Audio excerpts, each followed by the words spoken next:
Le réchauffement climatique est une réalité, mais une réalité qui a commencé sous le règne de Louis XIV, à une époque où le soleil a éprouvé le besoin de faire une longue sieste, qui s'est terminée en 1695, et depuis ce temps-là, on constate une légère élévation de la température de la Terre. Comment le sait-on? De deux façons. La première, c'est qu'à cette époque, on avait inventé le thermomètre. Et le plus ancien thermomètre que l'on ait, qui se trouve en Grande-Bretagne, montre que, depuis 1695, il y a eu une lente élévation de la température. Oh, c'est pas énorme, depuis 1695, à peu près 1 degré. À la même époque, les scientifiques avaient inventé la lunette astronomique, Galilée. Grâce à la lunette astronomique, on a des relevés de toutes les taches solaires. Et on s'aperçoit que pendant cette fameuse sieste qui a duré jusqu'en 1695, il n'y avait plus de taches solaires. Ensuite, le soleil s'est réveillé, et non seulement il s'est réveillé, mais il a pris de la vigueur jusque dans la deuxième moitié du XXe siècle. Et là, on constate effectivement que l'activité solaire mesurée à travers les taches solaires présente donc suit cette évolution. Ça ne veut pas dire que ça va durer, puisque actuellement, le cycle actuel a une amplitude moitié moindre que les précédents. Donc il est très possible que sur ce lent échauffement depuis 3 siècles, on en arrive au bout et qu'il y ait au contraire une petite descente. Oh, ça ne sera pas un effet énorme. Se superpose à cette lente évolution, effectivement, un cycle de 60 ans. Ce cycle s'observe à la fois dans les mesures plus récentes de la température, toutes les mesures, qu'il s'agisse de celles du Hadley Center britannique par exemple ou de la NASA américaine, montrent bien ce cycle de 60 ans.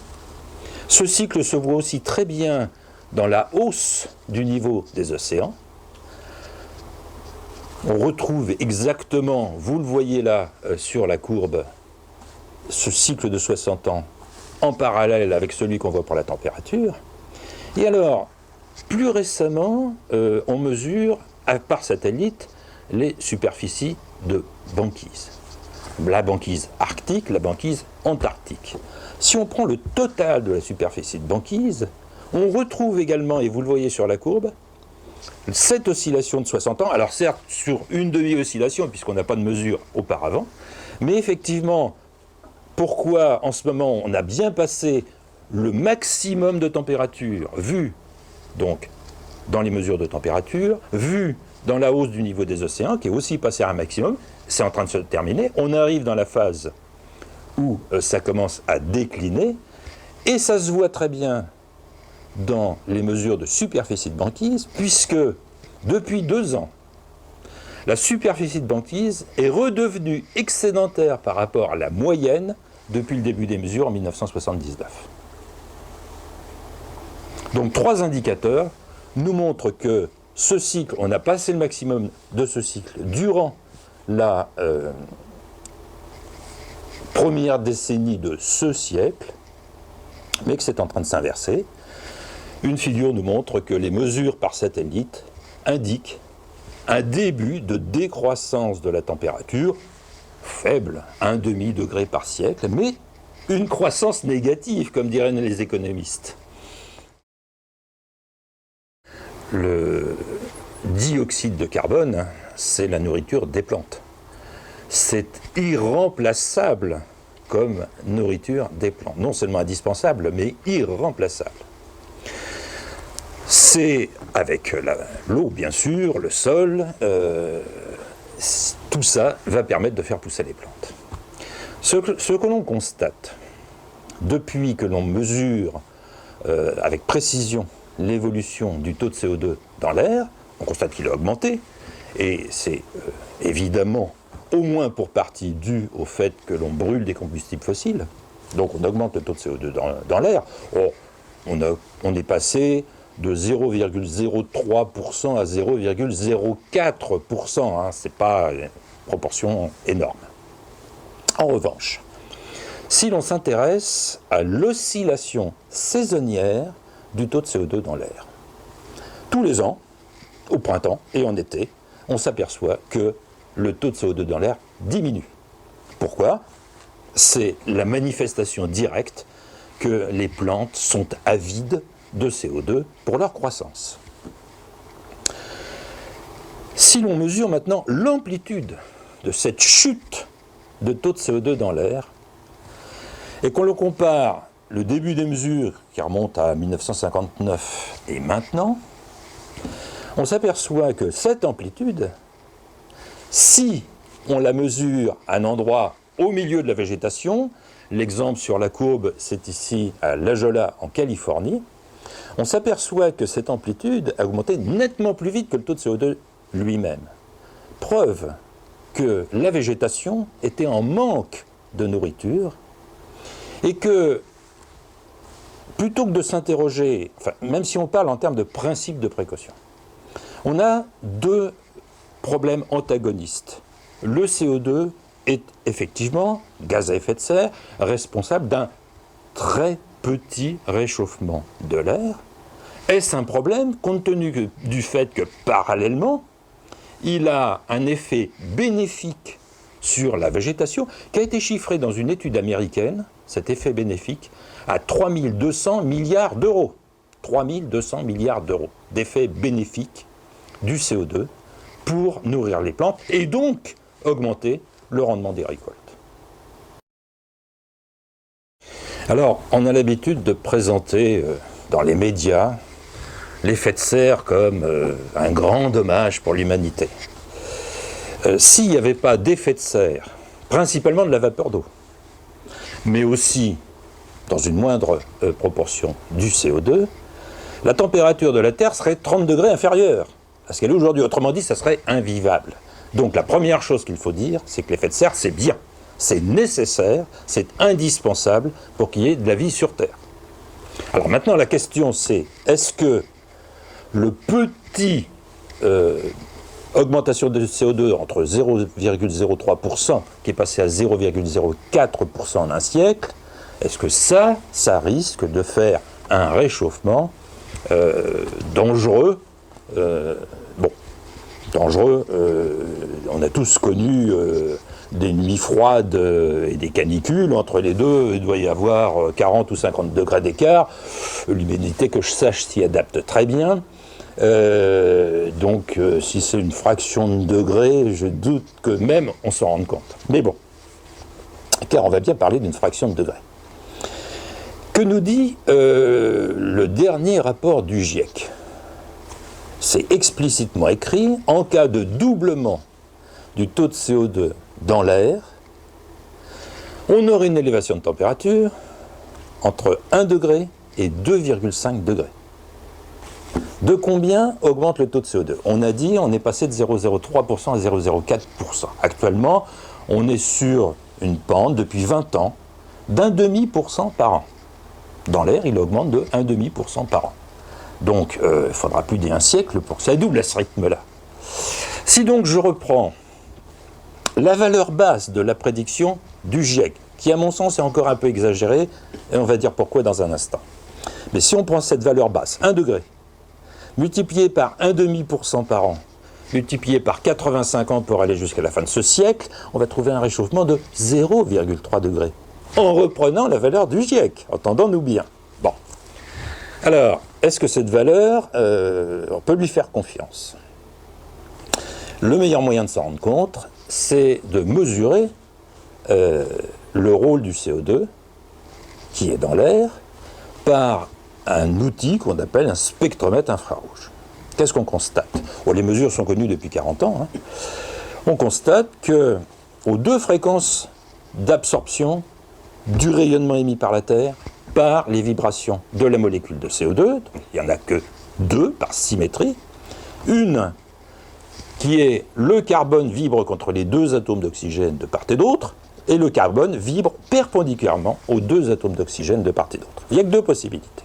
Et effectivement, ces deux vibrations se voient très bien dans le spectre infrarouge, donc c'est la prolongation du côté du rouge, ce qu'on appellerait l'arc-en-ciel, en le prolongeant très loin, et on s'aperçoit, on retrouve le fait que c'est d'abord la vapeur d'eau qui absorbe à 90% qui absorbe le rayonnement émis par la Terre, et donc, effectivement, contribue à ce réchauffement de 30 degrés, sans lequel, bien évidemment, la vie ne serait pas possible sur Terre. Et puis, les deux fréquences de vibration du CO2, qui, elles aussi, absorbent. Et quand on regarde sur ce qu'on appelle le spectre, on s'aperçoit que ces deux fréquences travaillent très bien, puisqu'elles ne laissent rien passer. À ces deux fréquences-là, l'air est opaque, sous une épaisseur, une altitude d'une centaine de mètres, l'air est opaque au rayonnement émis par la Terre.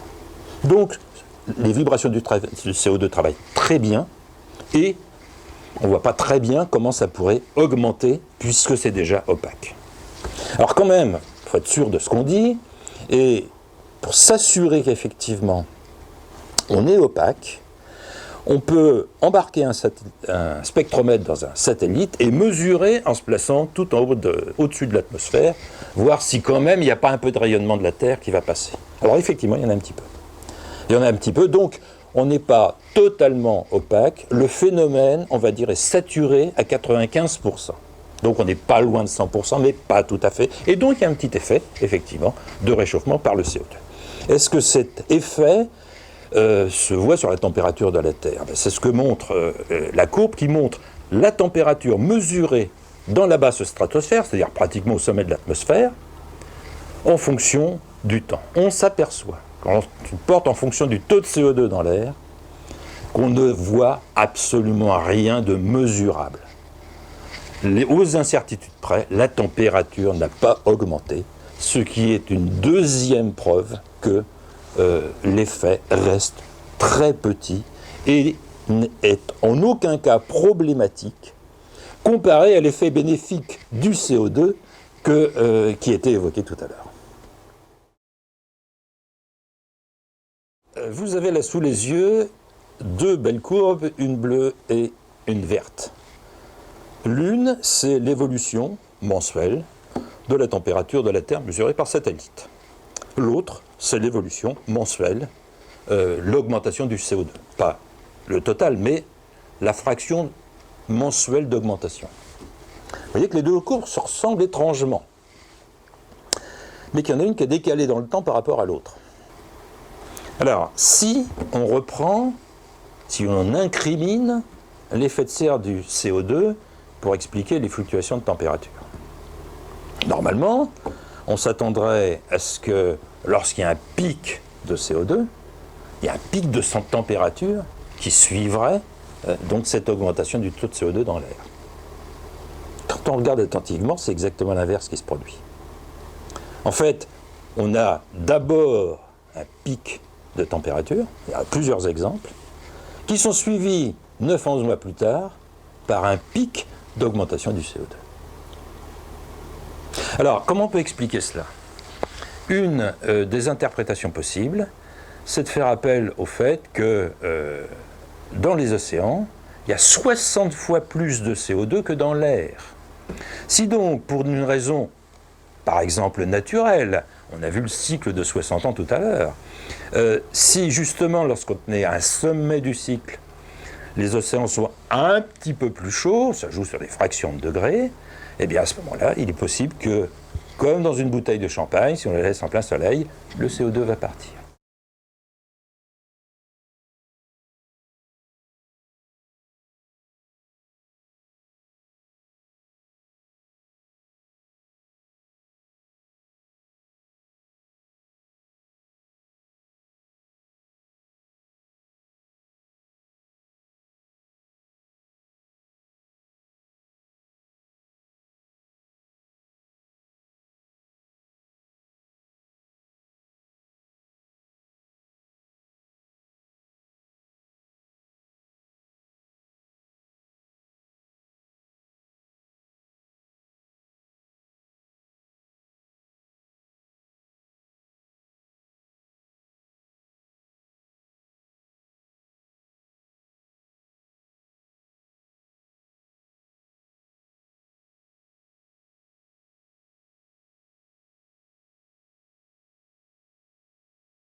Bon, bah c'est bon. Donc vous regardez toujours Christian. Oui, j'en ai pas marre. Posez la question. Oui, donc il y a un décalage entre les deux courbes, la courbe de la température et la courbe du CO2. Alors effectivement, sur cette figure, on voit bien deux belles courbes, une en bleu et une en vert. En bleu, c'est l'évolution de la température mesurée par satellite, l'évolution mensuelle de la température. En vert, c'est l'accroissement mensuel également du taux de CO2. On voit que la courbe verte ressemble étrangement à la courbe bleue. Avec cette différence, c'est qu'elles sont décalées l'une par rapport à l'autre. Alors, si on incrimine l'effet de serre du CO2 pour expliquer les fluctuations de température. Normalement, on s'attendrait à ce que lorsqu'il y a un pic de CO2, il y a un pic de température qui suivrait donc cette augmentation du taux de CO2 dans l'air. Quand on regarde attentivement, c'est exactement l'inverse qui se produit. En fait, on a d'abord un pic de température, il y a plusieurs exemples, qui sont suivis 9 à 11 mois plus tard par un pic d'augmentation du CO2. Alors, comment on peut expliquer cela? Une des interprétations possibles, c'est de faire appel au fait que dans les océans, il y a 60 fois plus de CO2 que dans l'air. Si donc, pour une raison, par exemple naturelle, on a vu le cycle de 60 ans tout à l'heure, si justement, lorsqu'on est à un sommet du cycle, les océans sont un petit peu plus chauds, ça joue sur des fractions de degrés, eh bien à ce moment-là, il est possible que, comme dans une bouteille de champagne, si on la laisse en plein soleil, le CO2 va partir.